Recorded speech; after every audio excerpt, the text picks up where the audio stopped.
تصور کرے ایک ایسے صحرا کا جہاں دور دور تک نہ کوئی سبزہ ہے اور نہ ہی پانی کا ایک قطرہ۔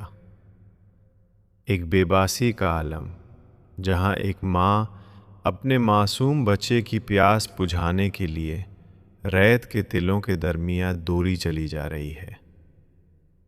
یہ کوئی عام کہانی نہیں، بلکہ اس عظیم الشان معجزے کی ابتدا ہے جس نے قیامت تک کے لیے مکہ کی بنیاد رکھ دی۔ یہ داستان ہے حضرت اسماعیل اور زمزم کے اس چشمے کی جو ہزاروں سال گزرنے کے بعد آج بھی کروڑوں لوگوں کی پیاس بجھا رہا ہے۔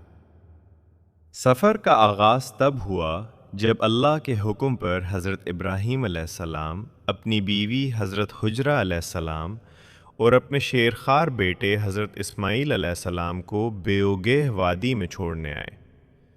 جب حضرت ابراہیم پلٹنے لگے تو حضرت حجرہ نے پوچھا، کیا اللہ نے آپ کو اس کا حکم دیا ہے؟ حضرت ابراہیم نے فرمایا، ہاں۔ اس پر ان کا ایمان بول اٹھا، تو پھر اللہ ہمیں ہرگز ضائع نہیں کرے گا۔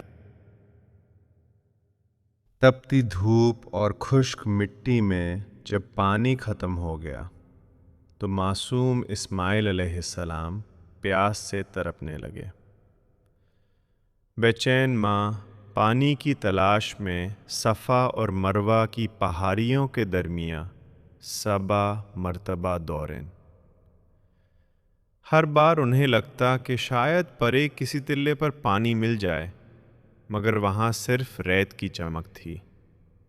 ان کی یہ کوشش اللہ کو اتنی پسند آئی کہ اسے حج کا لازمی رکن بنا دیا گیا۔